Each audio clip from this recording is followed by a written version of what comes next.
au rythme du Haut-Jura. Bonjour et bienvenue dans notre série La Forêt, un décryptage sonore des forêts du Parc naturel régional du Haut-Jura. On a pu découvrir la richesse de l'avifaune du Haut-Jura dans un autre épisode, en décryptant quelques chants et sons d'oiseaux. Pour aujourd'hui, on s'attarde particulièrement sur les petites chouettes de montagne. Chouettes des oiseaux de nuit, un nouvel épisode passionnant à vivre. En effet, on vous embarque dans le suivi protocolé du comptage de ces espèces par l'écoute. On est dimanche 18 février. Alors, contrairement aux autres années, il n'y a pas de neige. Donc on va faire ce suivi des petites chouettes sans neige. Il est 16h30. On part pour le lieu-dit du Cré-Joli sur la commune des Moussières. Ce soir, on accompagne Pierre, qui est chargé de mission milieu naturel au parc, dans le suivi des populations de petites chouettes de montagne.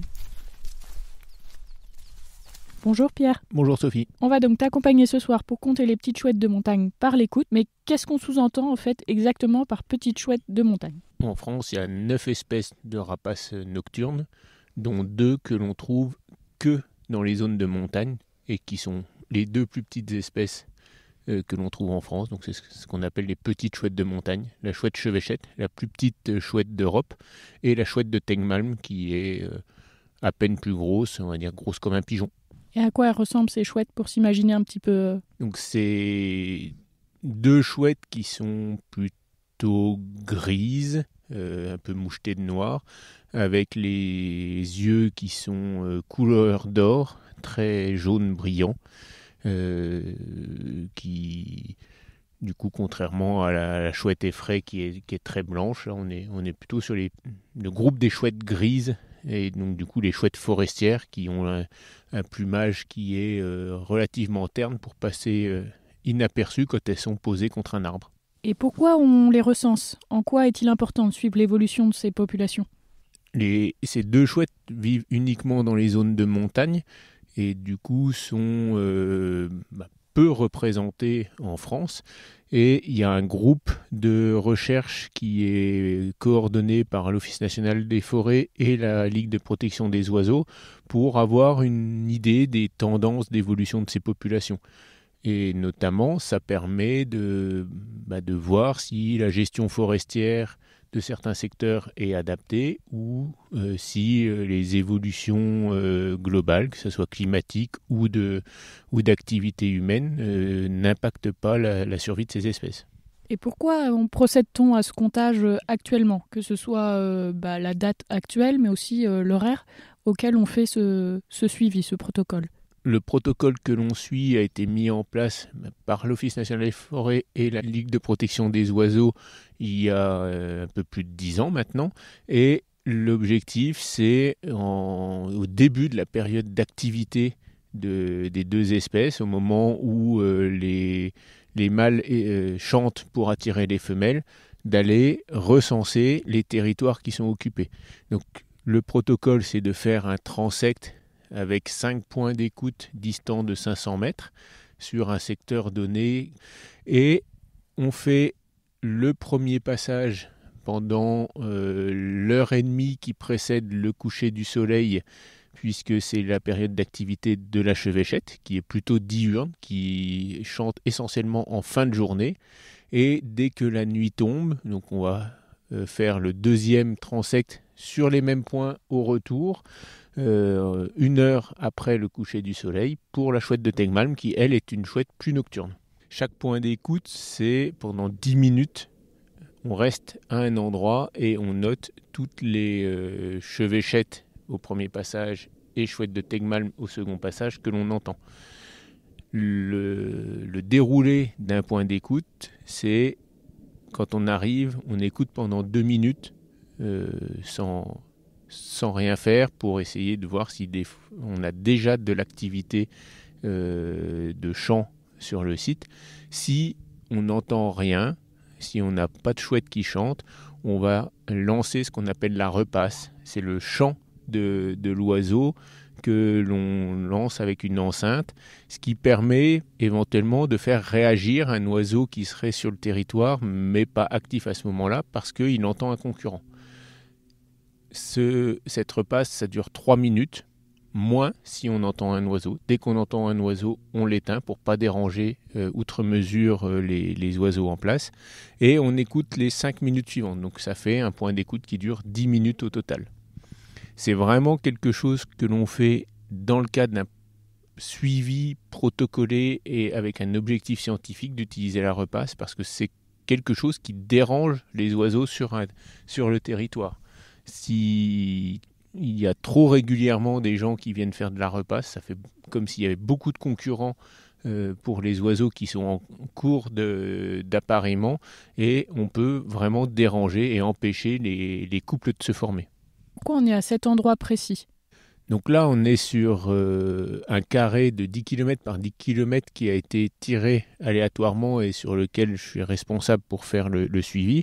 Et après, c'est moi qui ai choisi de mettre le transect à cet endroit-là parce qu'il est accessible. Il y a un chemin qui permet de le faire facilement, quelles que soient les conditions. Là, cette année, on n'a pas du tout de neige au sol, mais certaines années, il faut le faire en ski sur le premier passage. Donc, du coup, il faut quand même quelque chose qui soit accessible et où la diversité des milieux était favorable à la présence des petits chouettes. Et du coup, le suivi sur le long terme permet de voir les évolutions des densités sur le secteur. On démarre donc ce suivi. Allez, c'est parti pour le point 1 d'écoute de la chevêchette. Donc, le premier point, on est juste au bord de la route, au bout d'une combe prairiale, donc juste à l'entrée de la forêt, avec quelques clairières. Donc on est dans un contexte qui ressemble à du prébois un peu dense. Alors on a déjà fait l'écoute passive, mais rien. Alors lançons la repasse.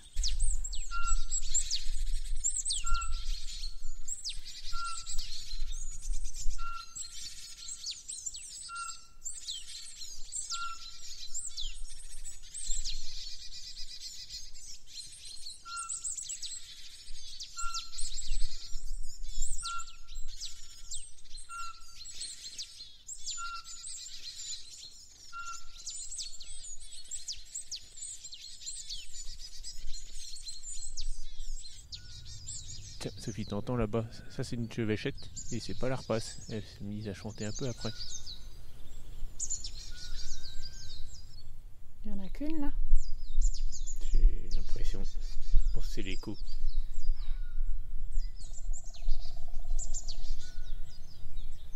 Allez, c'est parti, on part sur le point 2 maintenant. Donc quand la repasse s'est lancée, quand le chant de la chevêchette a été envoyé par l'enceinte, d'un seul coup, il y a tous les petits oiseaux, essentiellement les mésanges, qui se sont mis à crier, à s'exciter, à tourner, à voler. Et en fait, c'est parce que la chevêchette, c'est une prédatrice des petits oiseaux. Et du coup, quand elles entendent le chant, elles se regroupent et elles s'excitent pour essayer de faire fuir le prédateur. Donc c'est ce qu'on appelle le mobbing. Et c'est un bon marqueur de présence d'un individu de chevêchette dans le secteur. Si tu es dans un territoire où ils n'ont pas l'habitude d'entendre la chevêchette naturellement, ils ne réagissent pas du tout, les oiseaux, parce qu'en fait, pour eux, c'est pas un danger. Donc quand il y a des phénomènes de mobbing comme ça, c'est qu'on est dans un territoire où il y a de la chevêchette.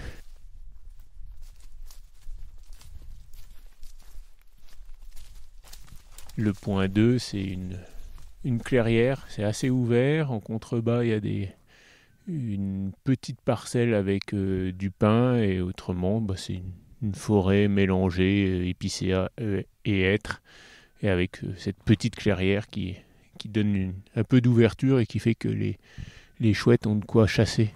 Et notamment pour la tegmalm au second passage, c'est intéressant parce que là, elles peuvent aller chasser les campagnols. On est sur le point 2, l'écoute passive a été faite, mais sans résultat, alors on va passer la repasse.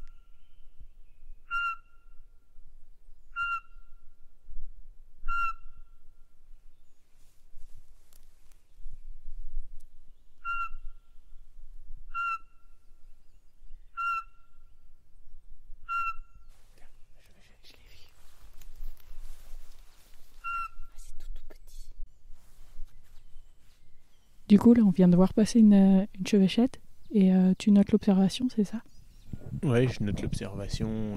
Donc elle est passée au-dessus de nous pendant la repasse. Et du coup, je note l'observation, j'arrête la repasse pour pas la perturber. Et puis après quelques secondes, elle s'est posée dans un arbre et là elle est en train de se mettre à chanter du coup.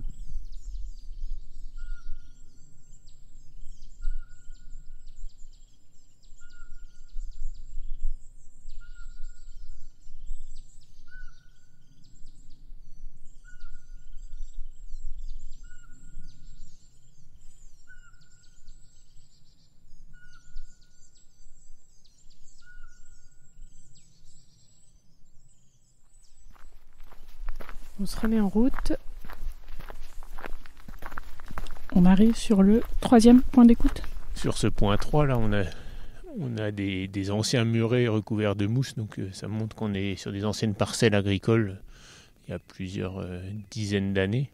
Et en fait, c'est beaucoup plus dense parce qu'on n'a que de l'épicéa, et c'est de l'épicéa qui a été replanté une fois que l'agriculture a été arrêtée ici. Donc là, c'est très monospécifique, très dense, avec une grande poche de scolytes avec des épicéas morts, tellement ils étaient denses à cet endroit. On a procédé à l'écoute et la repasse, mais pas de chevêchette à cet endroit. On part pour la prochaine étape. Pour ce 4e point d'écoute, on revient sur un milieu ouvert, puisque on arrive sur un prébois avec muret et puis des épicéas un petit peu éparpillés dans la pâture. Mais nous n'avons pas noté de chevêchette, donc nous poursuivons.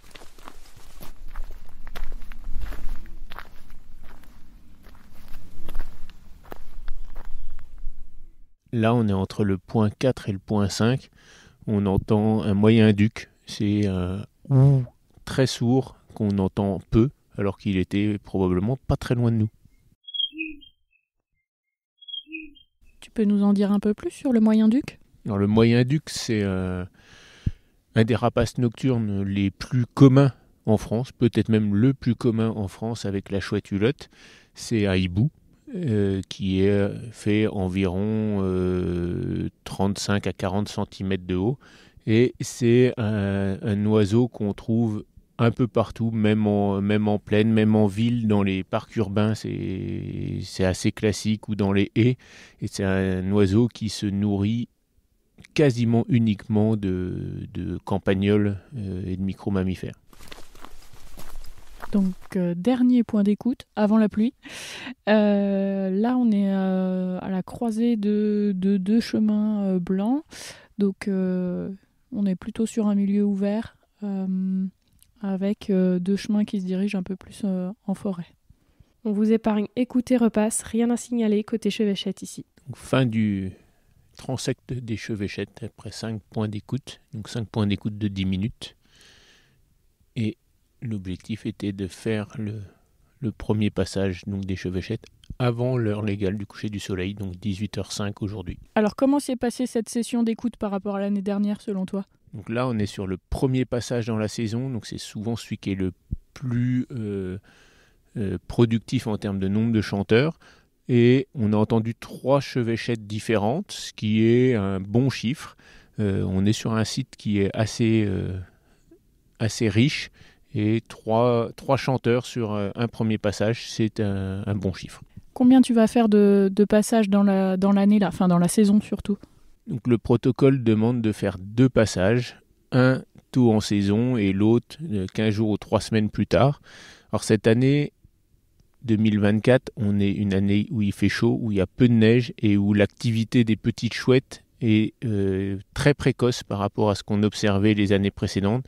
Donc là, on a décalé un peu le premier passage, on décalera le deuxième passage et peut-être que l'on fera un 3e passage en plus, sans repasse, mais juste pour compléter. Donc là, actuellement, on est en train d'attendre le coucher du soleil pour faire les points d'écoute de la Tengmalm. Donc Pierre nous a gentiment amené la tisane et les petits biscuits. Donc on attend tranquillement. Et là, on n'a pas réussi à l'enregistrer, mais on vient tout juste de l'entendre, alors qu'il est 18h30. Voilà. Je t'ai vu noter beaucoup de choses sur ton téléphone. En plus des chouettes, tu notes toutes les observations que tu as pu faire d'oiseaux à l'écoute, ou même en vue. Donc là, sur chacun des points de 10 minutes, je note sur l'application Naturalist qui alimente les bases de données de la Ligue de protection des oiseaux. Et du coup, je note tous les oiseaux que j'entends pendant ce point de 10 minutes. L'objectif principal, c'est les petites chouettes, mais quitte à faire du terrain, comme ça, on a un panel des espèces chanteuses à ce moment-là. Je pense que vous êtes nombreux à entendre sur les enregistrements un bruit de fond qui est en fait un avion. Pierre, on entend quand même beaucoup d'avions sur les enregistrements qu'on a fait là dans la soirée. C'est sûr qu'avec la proximité de l'aéroport de Genève, ce qu'on entend le plus, et sur chacun des points, c'est des avions. C'est 1 à 2 avions par point d'écoute. On sait si ça a une incidence, si ça perturbe les oiseaux, ces bruits? C'est pas facile, ça fait partie des champs de recherche qui sont actuellement en cours, voir un peu l'impact de ces bruits anthropiques sur la nature. C'est notamment une recherche qui est en cours dans le massif du Rizou avec l'Université de Saint-Étienne et le Muséum via les protocoles de DB Rizou. Ça y est, il commence à faire nuit, du coup on va lancer l'écoute déjà passive de la Tegman et après on va lancer la repasse.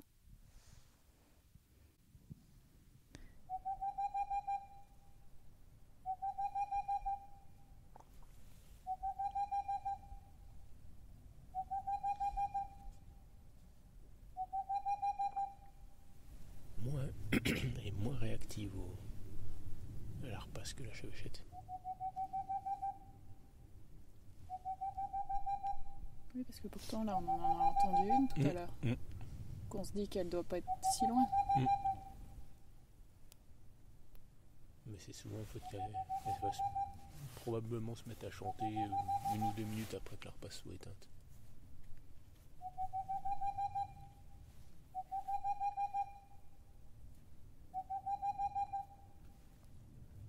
Et bien finalement, pas de Tegman, elle n'a pas réagi à la repasse. On repart dans l'autre sens, donc on repart sur le point 4, sur l'écoute Tegman. Et là, on n'a plus du tout de bruit d'oiseaux, plus de chant, c'est silence à part les bruits d'avion. Pas de Tegman sur la 4 et la 3. Allons au point 2, apparemment c'est prometteur. Nous revoilà au point 2, on met la repasse, Tegman.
Donc là, on vient d'entendre une Tegman sur le point 2.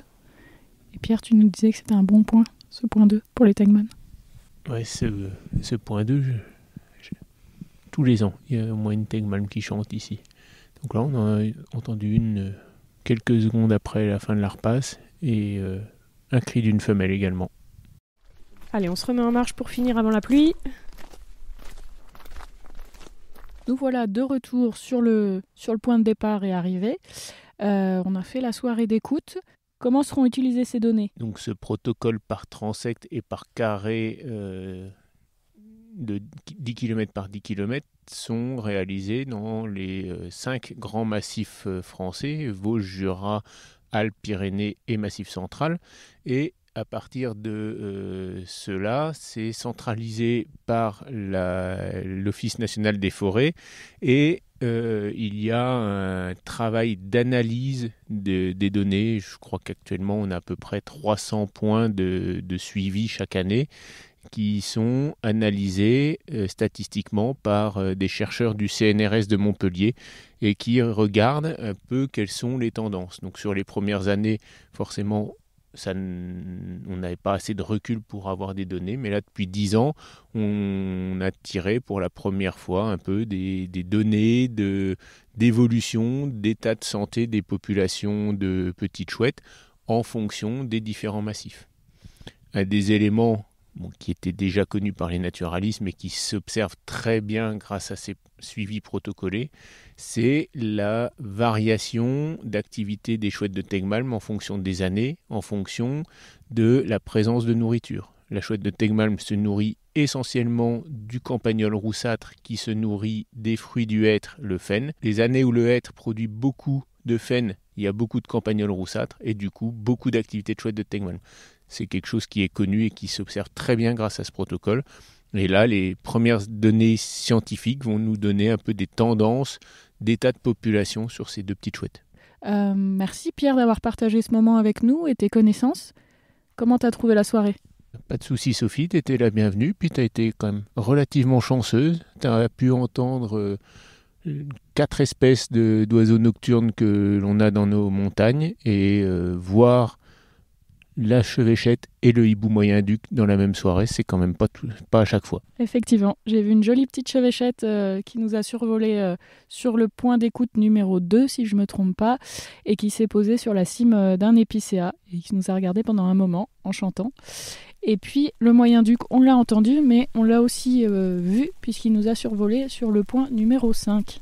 Et la pluie conclut très bien notre soirée qui s'est avérée très riche en écoute. Alors on va rentrer, on va reprendre les voitures et puis rentrer chez nous parce qu'il commence à bien pleuvoir là. C'est ce qui était annoncé et on a pu faire la soirée d'écoute sans problème et arriver au point final. On arrive au terme de cette série La Forêt. Les 7 épisodes sont à écouter ou réécouter sur vos plateformes habituelles. D'autres séries passionnantes sont à retrouver, dont Les Curiosités, qui vous racontent les secrets de la faune et de la flore à travers des anecdotes surprenantes. À ressortir en repas de famille, effet garanti. Alors à très vite. Un podcast proposé par le Parc naturel régional du Haut-Jura avec le soutien des régions Bourgogne-Franche-Comté et Auvergne-Rhône-Alpes.